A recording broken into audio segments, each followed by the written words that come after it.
shared, 4 years together at ND, and so to continue that here in LA is certainly something special.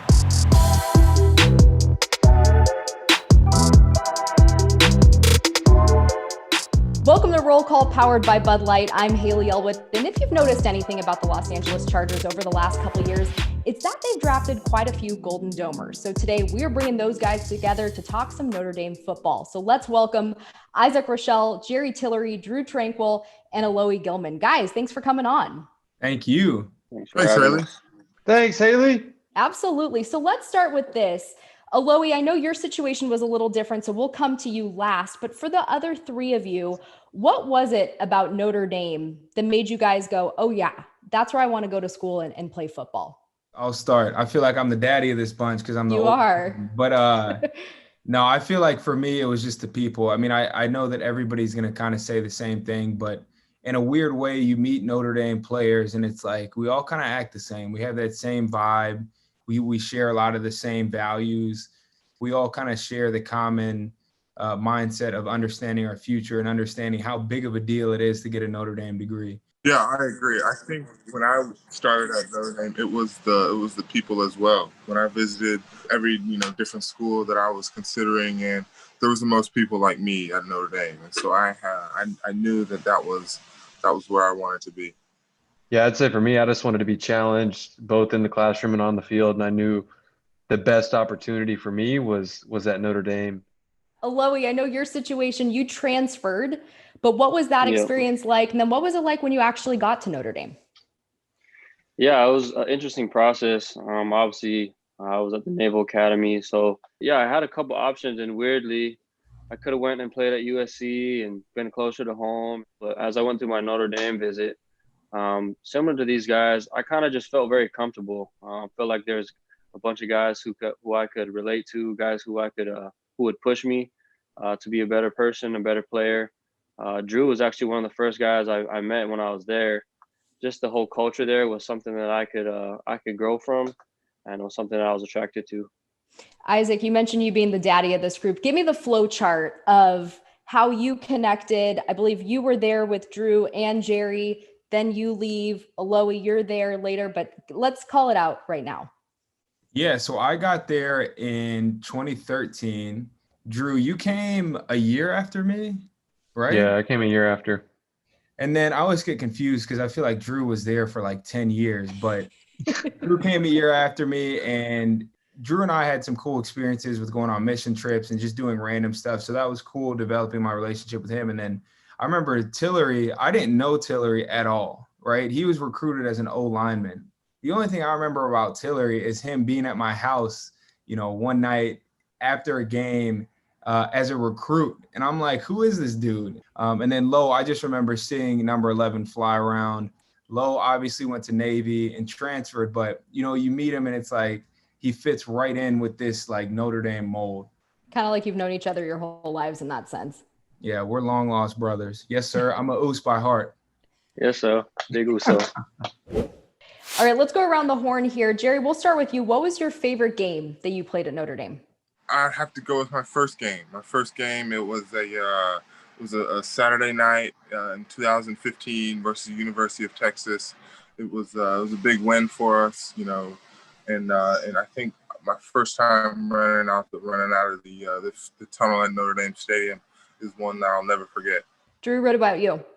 Isaac said, I feel like I was there 10 years. How long? I played how many a lot years of games. Were you there total? I was there 5, and thank you very much. I tore 2 ACLs, so I had to play last year. Don't do that. Don't I take had to care. I had my medical red shirt. I would have been out there in 4, and Ike. Uncle Drue. No, I'm Uncle playing. Drue. Yeah, I was there. I was there a long time.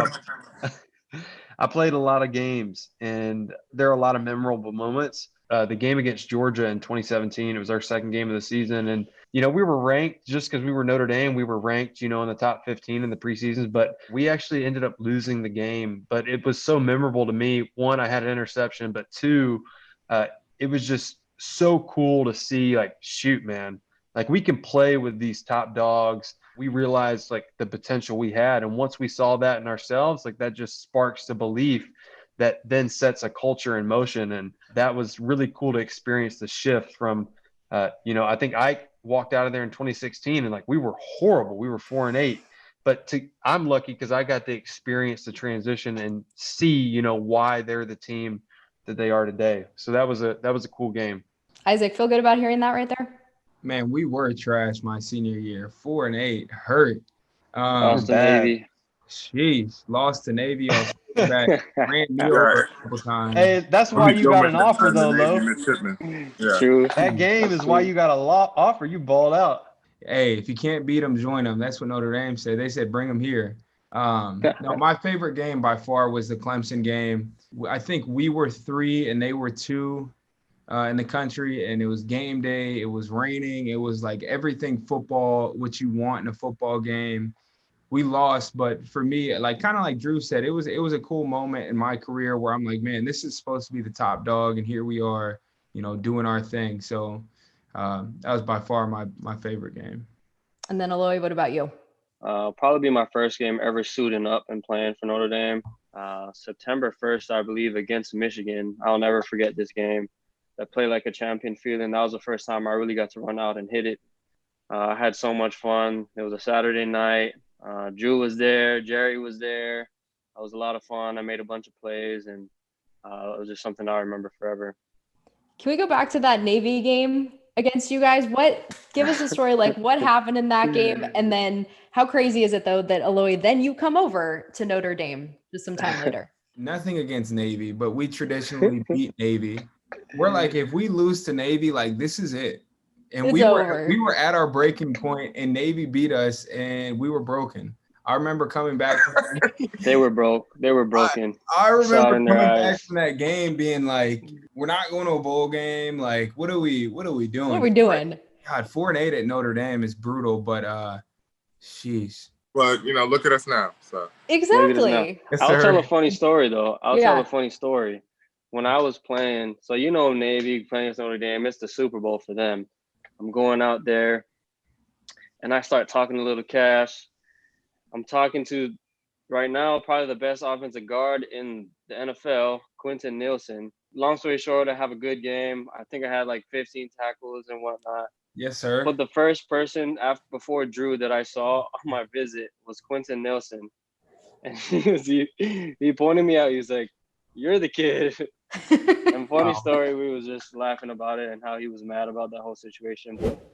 USC, Notre Dame gets talked about as a rivalry. What's the best rivalry for that school for you guys? I enjoyed the Navy one because I'm 4-0 in that one, but Right. USC. I would say USC, honestly. Yeah, USC was probably the most chippy that. I think USC because we actually have respect for USC too. Like I respect the school. I kind of respect Jenna, but I just feel like it's like a healthy rivalry where we can have fun. It goes back and forth. Have you guys ever talked about that with him? Oh, it's every day. It's every day, Haley. We're talking about Notre Dame USC. Haley, I was working out this morning with the man, and we were talking USC Notre Dame banter. Seriously? Yeah, he was like, "Why can't you guys get over the hump?" And I said, "Chenna, you guys aren't even on the hump." So I think when everyone thinks Notre Dame and you think sports pop culture, you think Rudy. Have you all seen it? Yes. Yes. Yeah. Is that like a prereq to going to the school? It's funny. Who's the guy that plays Rudy in that? Real famous guy. Frodo. Yeah, him That too. one guy, What's the yeah. actor's name? Frodo. It's Frodo. I had just finished my last year at Notre Dame. I still hadn't seen it. And a good friend of mine, they actually live out here in Los Angeles, requested a cameo from him. Long story short, he goes, "I can't believe you haven't seen Rudy. You've been there 10 years and still haven't seen it." And that's what kicked me in the butt to finally watch it. So I saw it for my first time like a year and a half, 2 years ago. So you got a cameo from Sean Astin? I did, yeah. I thought it was like an exclusive thing of like, man, we're like buddies now. But I realized you can now actually pay to get videos from people. Okay, let's play a little Notre Dame trivia. We'll ask you. I'll ask the question. Win. You can. That's not true. Jerry's gonna win. We'll test this Jerry's though. like an encyclopedia. I'm the transfer, so. You talked a lot about the academics with the football and everything like that. So we'll put it to the test here. What year was Notre Dame founded? 1856. 1875. Are you asking twice? 1849. We'll go 1891.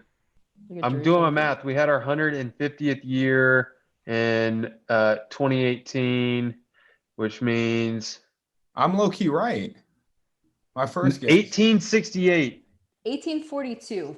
Oh, Ah. it was 175. It wasn't 150. It was 175 on the banners. That makes sense. Technically, Jerry, you were the closest. Job, right. All right. How many NFL Pro Football Hall of Famers went to Notre Dame? We're number 1. I know that. Mhm. That is right. 13. It's more than 13. It's probably like 20 on the dot. No, that's high. Jerome Bettis, Tim Brown. I'm feeling good. I'm gonna lock in at 8, Haley.